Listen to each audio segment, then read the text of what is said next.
Hey, Mr. Usher here, doing another recorded lesson. Coming back to you guys after being off of this for a few weeks, but I wanted to get back into the habit of recording these for anybody who might be out. Anyway, this is going to be a half-credit lesson. It's going to be a lesson for our half-credit classes, the ones meeting on the 5th and 8th period. So it's going to be covering the lesson from Friday. Make sure I get this date right. Friday, April the 22nd for my for my 5th period, and for my 8th period. Friday, April 22nd for my 8th period, and then Monday, April 25th for the 5th period. Okay, so that's that. And of course, if you're a full credit student, please look elsewhere. Anyway, with this, I'm going to be covering one of our social psychology topics. Let's jump over here.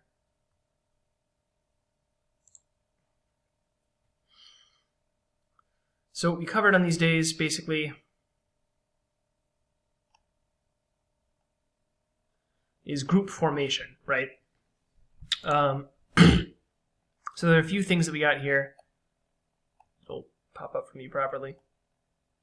A few things that we got here, right?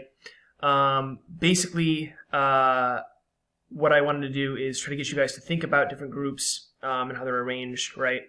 I had a din for this one, just asking you to kind of think about groups and how they're arranged, that kind of thing. But there was no ticket out the door. So the first thing we did was a group activity.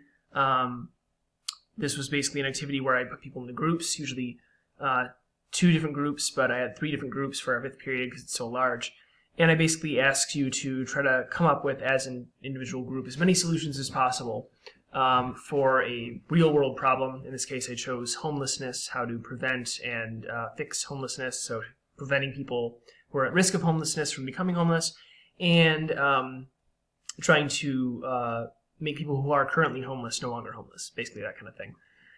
Anyway, I basically did this to try to see how well you guys would work together in smaller groups, right? I picked some leaders kind of at random, but probably, to be honest, also based on how well I think you guys conduct yourselves in the class. So I gave you guys a little bit of time to do that, asked you guys what kind of solutions you came with after a while, and asked you how the group kind of generally worked together. Some groups worked well together, others less so. But basically, yeah, they all kind of did their best to work through these issues. What I found here is that basically people kind of either worked pretty cohesively as a group or they kind of fractured really easily. What we talked about here for the lesson for the most part, though, is how groups can be formed very, very easily. I gave very simple group names for the groups that I had in this exercise, groups A, B, C if necessary. And these are what we might call minimal groups. That has to do with what we call the minimal group paradigm. So the minimal groups paradigm is basically this basic experimental structure that was developed by Henry Tajfel, a psychologist in the middle of the 20th century. He basically split people up into 2 different groups, right? The Klees and the Kandinskys, both named after different artists that were out there.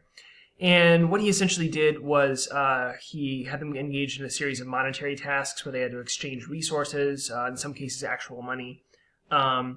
And really all they had to go on for the groups was that they just had these names. The people didn't know each other beforehand. There was nothing linking them together other than the fact that he said, okay, you guys are this group and you guys are that group. But what they found is that very quickly people attached themselves to that group identity. And not only would they do things to benefit their own group and to win over the other group, right, which probably is pretty obvious, but also they had this very strange phenomenon whereby they would take actions, they would go out of their way essentially to make the other team worse off, right?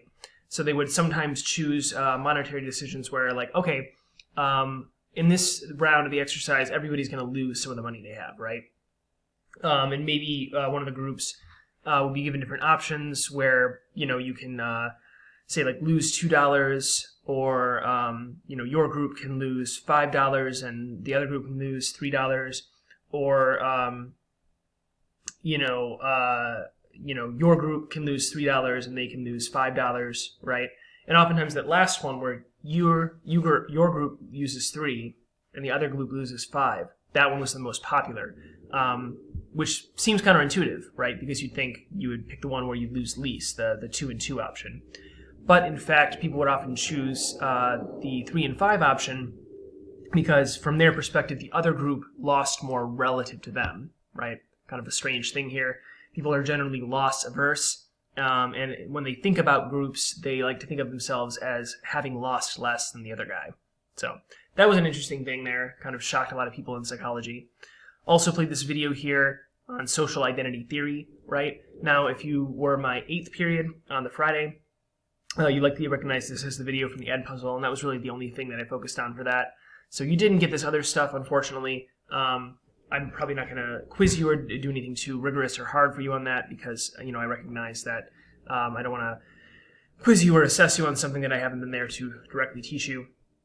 But yeah, the video is basically on social identity theory, a theory that Tajfel formed in part because of the stuff he learned from this minimal groups paradigm experiment.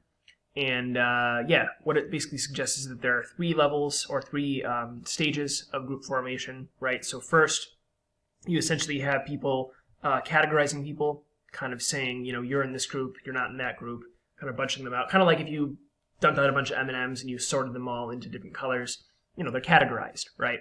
So we recognize that there are different categories of people, or we impose categories onto people.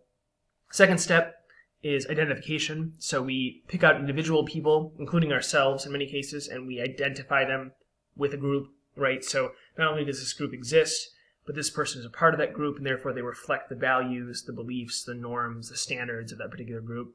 And if I am part of a group, if I identify myself as part of a group, that's part of my identity as well. So we do the categorization, we do the identification, and then third and finally we do comparison, right? And that's where things can get sticky because we compare the groups, and typically we don't just compare them in a well, this one is good at this thing, but not so good at that thing, and they're over here, they're better at this thing here. We don't do them in a lateral way where we kind of emphasize the relative strengths and weaknesses of each group. We rank them hierarchically. So there are layers of groups, some groups from the bottom, they stack up, right? And oftentimes we want to view our group as being on the top, right? In some cases we can't really do that psychologically because there's just so much evidence that we're not on the top, in which case people will often form a kind of I guess more complex or nuanced view of society. If you're a part of the like a dominant group, like you're white or male, you might kind of say like, oh yeah, everything's fine, nothing to worry about.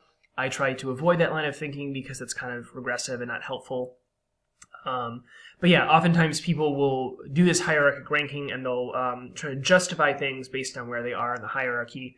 But the fundamental thing is, yeah, that they compare, right? They say certain groups are just better than others for various reasons, and that will, in many cases, inevitably lead to conflict, right? Which we'll get into in later lessons.